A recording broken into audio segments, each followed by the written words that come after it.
há uma procura em excesso face à oferta. A oferta é curta, a procura é grande, temos que se racionalizar.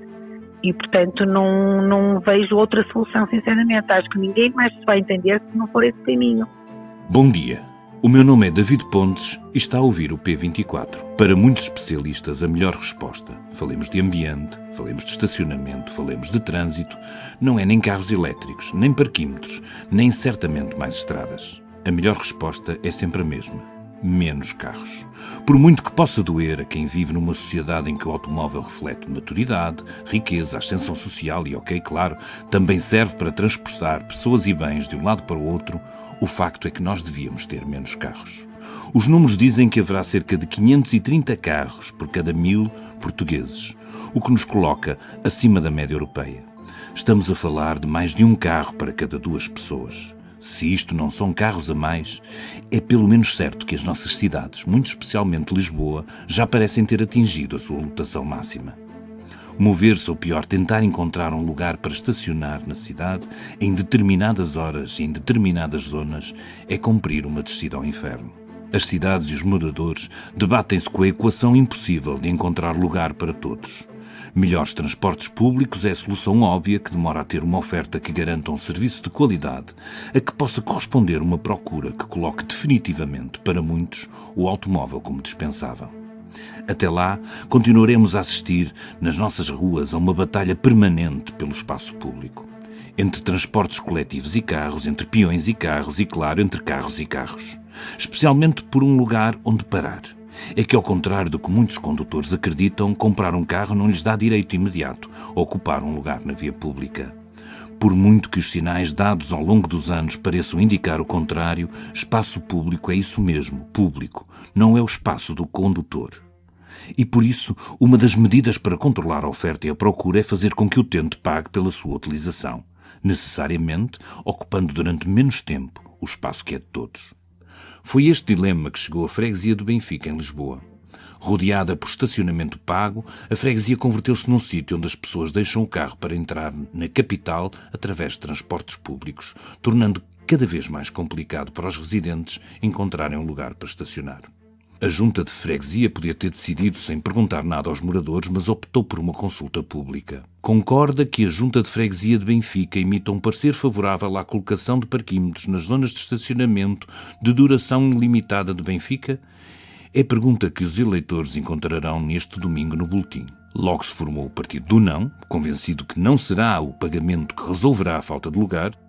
Nós decidimos nos juntar e defender e criar um movimento do não pela entrada da AML em Benfica. Estamos a ouvir João Paulo Santos, pelo não à AML. Porque consideramos que a política existente na gestão da mobilidade na cidade e a gestão que trará para a freguesia de Benfica não é aquela que nós consideramos a ideal. A AML continua a manter uma estratégia exatamente igual para todas as freguesias da cidade e não pensa a cidade de uma forma individualizada conforme cada freguesia. Ou seja, aqui no nosso caso, aqui para a nossa freguesia, consideramos de que a AML não, primeiro que tudo, tem que fazer um investimento. Esse investimento ainda não ocorreu e só a partir do momento em que esse investimento possa ocorrer é que essa situação poderá ser ponderada. Portanto, não há AML até que primeiro se faça o investimento. As políticas até agora defendem que existe um dístico, contudo o dístico não é igual a um lugar de estacionamento. A AML continua sem fazer investimentos concretos no estacionamento da cidade de Lisboa, com parques dissuasores, que ainda não os fez. Continua a não contribuir para o número de lugares que aqui temos na nossa freguesia e como os lugares não aumentam, os problemas vão continuar. A única diferença é que a partir de então, com a entrada da AML, passamos a ter uma dita regulamentação, uma dita ordem, mas que isso passará a ser pago. Portanto, dessa forma, consideramos que é melhor não entrar. O comércio vai sair prejudicado porque todos os lugares passam a ser cobrados e automaticamente as pessoas já não poderão ter a disponibilidade e o acesso conforme tinham anteriormente. A Benfica não pode ser construído apenas só para as elites. Benfica tem um comércio aqui, o mercado de Benfica recebe cerca de 40% da sua população que o frequenta, vem de fora da freguesia, e essas pessoas seriam prejudicadas se o parqueamento disponível, que ainda agora é difícil, passasse a ser cobrado. Portanto, a EML tem que ter uma estratégia global na mobilidade, com uma ligação direta ao transporte pesado de passageiros, e isso não ocorre. Benfica necessita de uma linha de rede elétrica que lhe faça a ligação das portas de Benfica à zona de Sete Rios. Isso não está ainda previsto, nem faz parte dos planos da Câmara Municipal de Lisboa. Os acessos ao metro, a obra para a saída de boca de metro em Benfica continua a não existir e, portanto, nada disto ajuda a que possamos ter uma Benfica com capacidade para poder ter neste momento os moradores e os veículos que têm disponível e que existem. Se nós pegarmos em situações concretas, nós temos um espaço específico, a dita zona 9F, que será a zona possível para a entrada aqui, que se prevê que seja a próxima zona a entrar a EML. Essa zona tem cerca de 570 lugares, dos quais 30 informais, ou seja, com a entrada da EML esses 30 lugares informais iriam desaparecer. E tendo em conta a relação que tem pelo número de carros por habitação, e tendo em conta que ali existem 708 habitações, para uma relação de 2,6 carros por habitação, nós teríamos 1.840 veículos para os ditos 570 lugares. Portanto, até mesmo só apenas contabilizando os moradores, já verificávamos que aquela teoria da rotatividade era muito difícil de acontecer. E dessa forma, consideramos que tem que haver primeiro o investimento e depois a seguir pensar-se em existir uma regulação e uma dita cobrança do espaço público. E o partido do Sim, que acha que os parquímetros poderão trazer vantagens para os moradores que passarão a ter o seu dístico.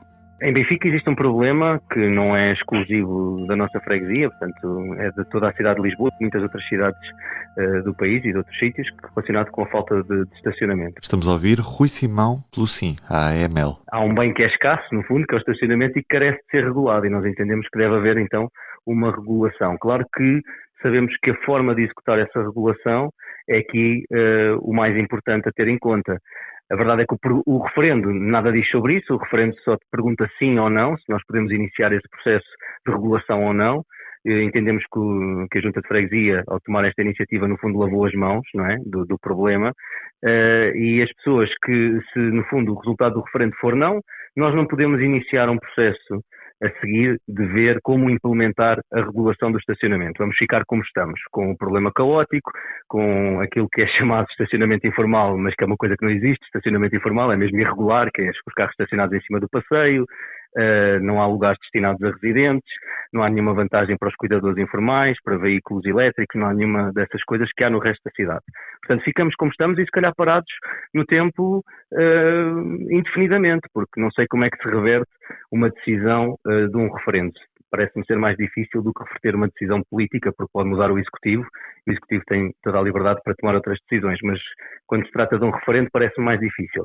Se a resposta ao referendo for sim, vamos ter que iniciar um processo negocial com a Câmara Municipal, cujo instrumento do estacionamento, da gestão de estacionamento em Lisboa é a EML, mas a EML no fundo é a Câmara Municipal, é a mesma coisa, o acionista único é a Câmara Municipal, e temos que iniciar esse processo de verificação rua a rua, praceta a praceta, de quais são as necessidades, perceber o que é que se pode implementar ou não. Portanto, eu tenho dito isto no dia 12 ou 13, quando soubermos o resultado, e se o resultado for sim, não vão começar a nascer parquímetros nos passeios, não é? As pessoas estão um bocado assustadas com isso, e eu percebo porque não há aqui muita definição. A pergunta é demasiado ambígua e não dá nenhum mapa da execução da medida, mas não vão começar a nascer indiscriminadamente parquímetros, nem zonas exclusivas de moradores, nem nada disso. Portanto, nós vamos ter que depois, aí sim vai cair no colo dos nossos representantes, de políticos, da Junta de Freguesia e da Câmara Municipal, a definição das políticas de mobilidade. Por mais que eles queiram fugir do tema e passar a responsabilidade para a população, isto vai-lhes sempre cair no colo. Por outro lado, também acreditamos que isto é benéfico para os comerciantes,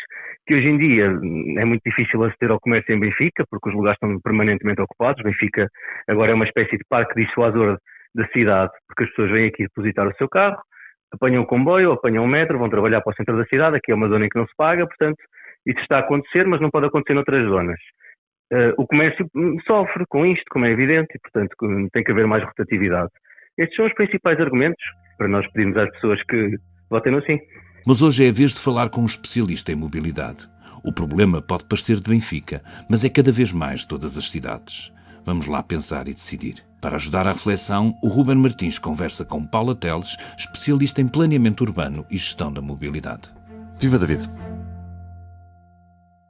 Se a Paula pudesse votar neste referendo, qual das duas visões é que lhe parece a mais correta? Eu, sem qualquer sombra de dúvida, votaria naquela que tem a ver com a regulação.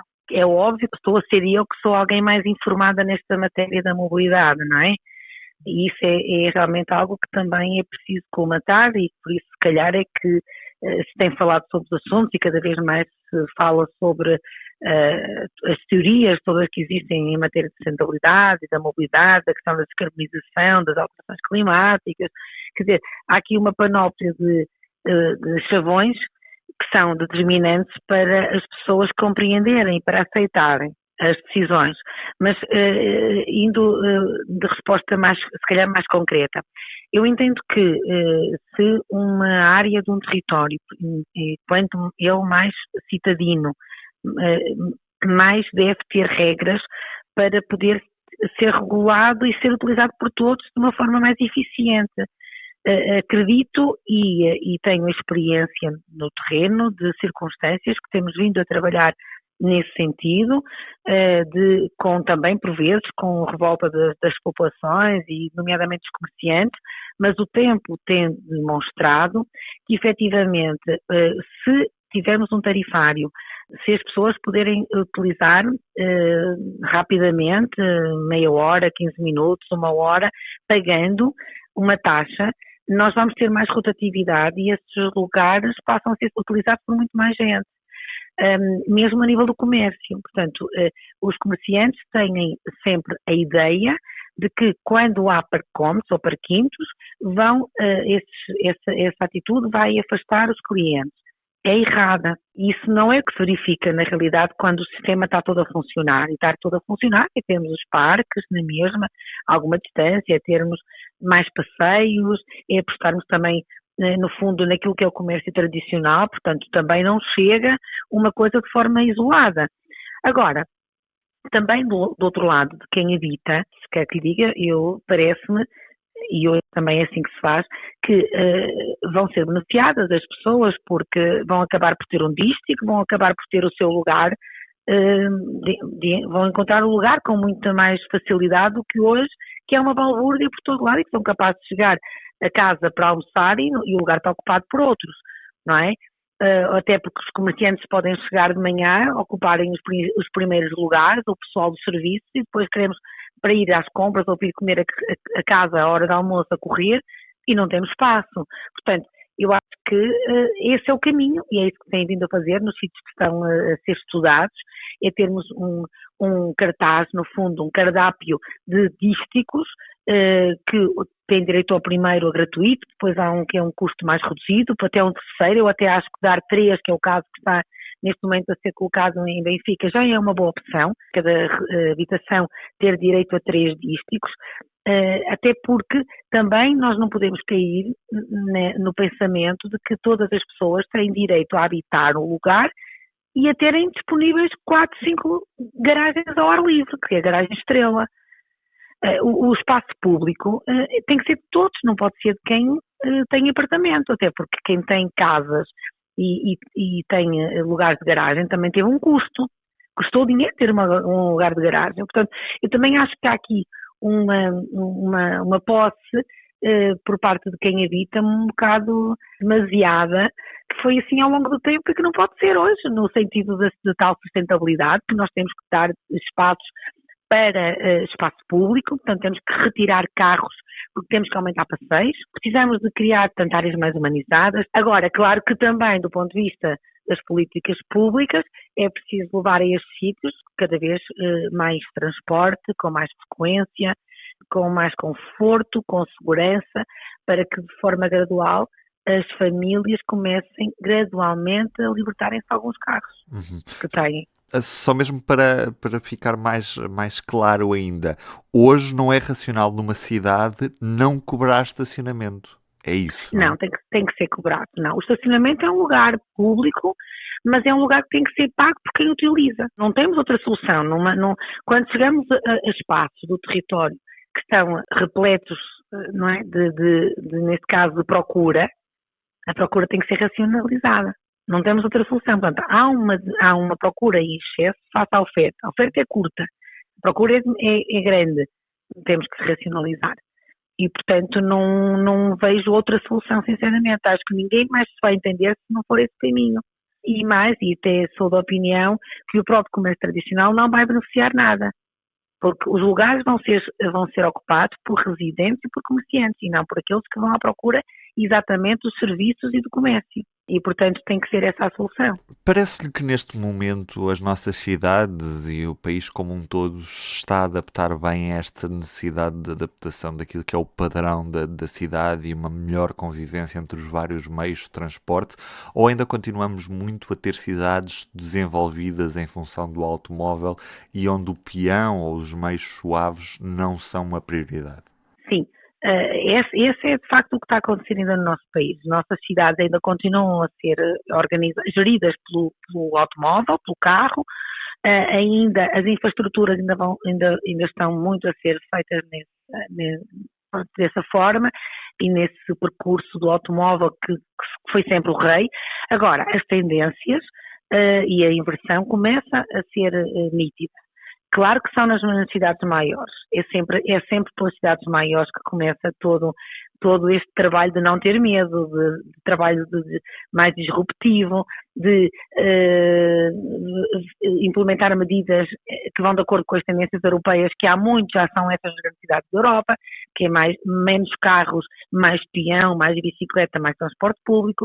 Agora, se nós repararmos atualmente para as medidas que estão a ser implementadas, mesmo que ainda de forma gradual e pouco expressivas, tanto em Lisboa como no Porto, e vamos agora caminhando para algumas capitais de distrito, Braga, outras que não são como Guimarães, mas que já têm esses apontamentos, Viana do Castelo, Faro, quer dizer, nós começamos a verificar que a tendência começa a ser a inversão deste paradigma. E nós começamos a verificar isso, começa-se a construir ciclovias, começa-se a aumentar os passeios, começa-se a ter o bike sharing, começamos a ver micromobilidades, portanto, e as pessoas também, sendo mais formadas, compreendem.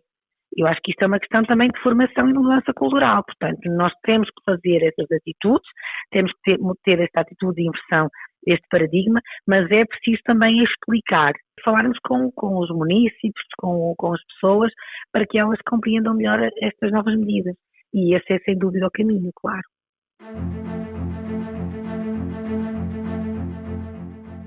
Quinta-feira nos podcasts do Público é dia de Poder Público, o podcast de política do seu jornal. Poderá ouvir nas plataformas habituais durante o dia de hoje, logo após a gravação por parte da equipa de política do Público. Já a manchete desta quinta-feira, o Governo a registrar o fecho de mais de 100 escolas em 11 dos 30 dias de greve. Depois do pico entre 13 e 19 de janeiro, os dados revelam esmorecimento dos protestos nas últimas semanas. Mas para este sábado está convocada uma nova manifestação de professores. Em destaque fotográfico, o sismo na Turquia e na Síria, com o número de mortos a aumentar e a pôr em causa a sorte e o legado do presidente turco Erdogan. Eu sou o Ruben Martins. Este episódio conta também com o David Pontes. Até amanhã. O Público fica no ouvido.